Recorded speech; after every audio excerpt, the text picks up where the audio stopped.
Za 10 minút som tu. No, sme na mieste. Dáš mi ju? Že či mi ju dáš? Chcem si hore posvietiť. Čo si chceš? Hore posvietiť. A na čo si chceš posvietiť? Však tam popozerať to tam. No, že to bude vidieť ďaleko. To červené zapnem. Červené. A to, keď máš červené zapaté, to musíš podržať. Jaj, ty máš túto. Jaj, ty nemáš čelovku. Ja, že máš čelovku. Ty si bravčo. Áno, mám ju v aute. Vidíš toto červené? Si môžem takto svietiť. Môžeme ísť na to? Nevyzerá, že by to bol nejaký strážnik alebo čo? Ale to vedie to v pohode. Krásny východ mesiaca. Nad morom. Jadránskym. Stav rebríka je dosť obstojný.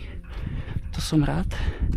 Aj celkovo vysielač vyzerá dosť stabilný. Som v takom napätí, že som si ja zabudol prezúť topánky. Idem tu v čisto nových teniskách.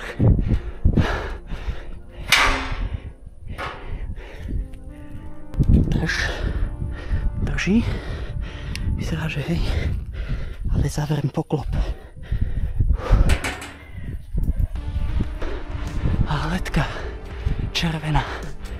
Trošku to tu osvecuje.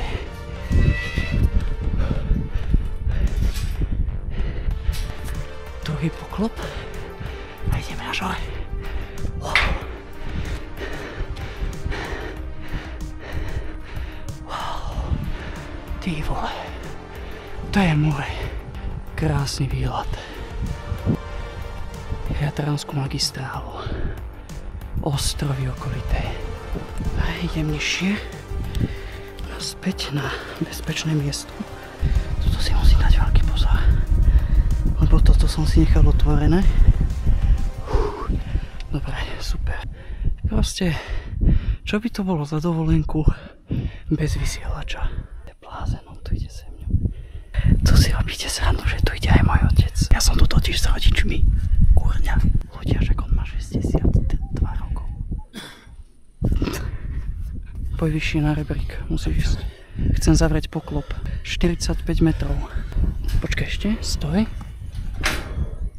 Dobre, môžeš si vstúpiť, je to bezpečné. To sa nedotýka ani. Vysiela toto žiarenie, ale keď teraz sme vnútro zemi toho vysielača. Čiže my sme za chrbtami všetkými anténami. Keby si zadal už pred anténu, tak si vystavený veľkému žiareniu. Ale za anténou je takmer nulové žiarenie. Čo vysvetľuješ? Červené není vidieť do diaľky. No však. Aj blíka ten majak, vidím ho. V tejto dedinke dole sme boli. Čo? V tejto dedinke sme boli. No sa kúpať. Hen sú aj veterné turbíny vzadu. Ďaleko. Ty červená ona. Skúsim spraviť fotku týchto vrcholov. No to sme skoro na úrovni tých vrcholov. Tak to tu je pekne rozhľad aj na tú celú dedinu. Čo máš mobil? Hej, mobilom. Zatím tuto je pekne zoberiem tú dedinu s tým mesiacom. Ten dekel má 100% stúpaj. Môže tam byť niečo ani len. Ale čekaj, mám tam na tom trojuholníku. Slnko ešte slabúčko osvecuje horizont, ale to už je nič.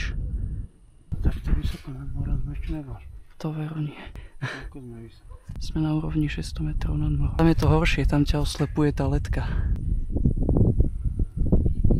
Sami poznáme, vždy keď niekde ideme, takto pri domoch, tak psi to hneď zacítia. Je jedno, či sme v Chorvátsku alebo na Slovensku. Veter zafúka na tú stranu. To vycítia, normálne ťa vycítia tí psi. Ale závan vetra ide tam na hentú dedinu. Tam už čekajú, tam už čekajú. Bach, tam ide. Poďme dole. Poď prvý. Odfot ma to. Odfotím. Budeš veriť. To si dám zarámovať do izby. Ideme dole. Psi štekajú. Áno, však najmä ruky. Jaj, my sme už dávno prešli. Hej.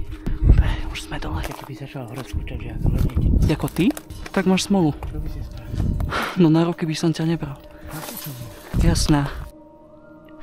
Pozri. Dobre, jak to spravil, keď není svetla. Túto fotku robilo 13 sekúnd, čiže senzor bol neustále otvorený 13 sekúnd A vďaka tomu ti to dokáže spraviť. To bolo svetlo. Veľmi veľa svetla zobralo a vďaka tomu to dokázalo spraviť takúto fotku. A jak cez deň pomaly fotka. Sa čuduješ mladému, keď ty si taký istý. Ja som mala zostať na ubytovaní a mali ste si to užívať. Dobre, hotovo. Výlez. Hotový. Ide sa kúpať ďalej.